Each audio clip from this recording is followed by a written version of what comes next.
ஷேய் Bairstow பிரமா Delhi to Tamil Nadu வரைக்கும் நீதிமன்றம் கோர்ட்டில் அரசியல்வாதிக்கு இவ்வளோ ஏக்கர்களை பட்டா போடுறதுக்காப்பா கொடுத்துருக்கியா? நீதிமன்றம் கோர்ட்டில் கொடுத்துருக்கீங்களாப்பா? ஐயா நீதி அரசர் கேள்வி கேட்கார். சர்ச்சி கணக்கு எழுதிட்டார். அதிகாரி பூரா கையெழுத்து போட்டது பூரா அவனை பூரா பிடிச்சி உள்ளே தூக்கி போடுற கணக்கில் அவர் ஜட்ஜி எழுதிட்டார். ஐயா கடவுள் எழுதிட்டார்.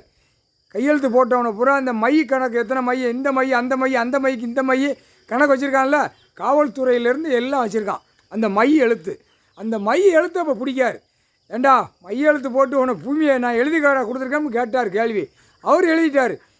அதிகாரி பூரா உள்ளே தூக்கி போடணும், அரசியல்வாதியை உள்ளே தூக்கி போடணும், நான் எழுத்து கொடுக்கல அப்படின்ட்டார். அதனால் கோர்ட்டில் கேள்வி கேட்கார் நீதி அரசர்.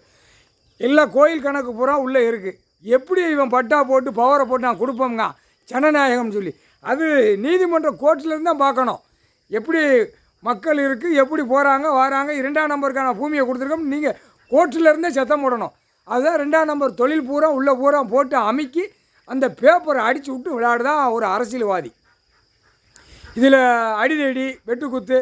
அப்போ கோர்ட்டுக்குள்ளே என்னென்ன பிரச்சனை உள்ளே கொண்டு வந்து உங்களை அமுக்கு தான் அரசியல்வாதி, எல்லாம் அமுக்கு தான். இதை பாரு, நாங்கள் வெளியில் நாங்கள் ஓட்டு முத்திரை வாங்கி ஜனநாயகம் வாங்கி நாங்கள் பாழாக்குதோம்னு பாழாக்கி உட்காந்து வீல் சேரில் உட்காந்துருக்கான். அவன் இந்த தமிழ்நாட்டில் நமக்கு கணக்கு வந்துக்கிட்டே இருக்குது, நம்மளெல்லாம் ஒன்றும் செய்யலைன்னு அவன் நினச்சிக்கிட்டு இருக்கான். அவர் முற்றுப்புள்ளி வச்சுருக்கார். எப்படி முற்றுப்புள்ளி வச்சுருப்பாருன்னு அவருக்கு தானே தெரியும். கூண்டோட அல்வோன் முதல்ல போட்டாரா, அந்த கூண்டோடு தூக்குவார் அரசியல்வாதியை. தமிழ்நாடு டெல்லி, டெல்லி டு தமிழ்நாடு அப்படியே கூண்டோடு தூக்குவார்.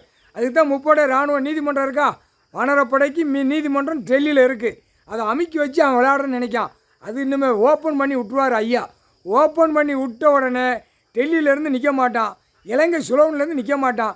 கடவுள் உட்காந்துட்டார். எதுக்கு வந்தானோ அப்படியே அப்படியே கஞ்சி ஆக்கி அப்படியே ரோட்டில் விட்டுட்டு போய்கிட்டே இருப்பாங்க. ஒரு எழுத்து அவங்க எழுத்து வச்சுருப்பாங்க, எழுதி ஐயா காலடியில் ஒப்படைச்சிட்டு போயிடுவாங்க. ஐயா அந்த உட்காந்துருக்காரா நீதி அரசர். சரியா, நீ பாவத்தை செஞ்சு வச்சுருக்க. அடுத்தாப்புல ஒன்று பூரா சிட்டி கிராமம் பூரா அரசியல்வாதி, எம்எல்ஏ, எம்பி, மந்திரி, முதலமைச்சர் கோட்டா இருக்குல்ல, ஆடு மாடு கோழி பறவைகளை அறுத்து சாப்பிடுங்கடா, அறுத்து சாப்பிடுங்கடான்னு இவன் விட்டுருக்கான். அப்போ வனவிலங்கு சட்டம் நீதிமன்றத்தில் இருக்குது. புரியுதா?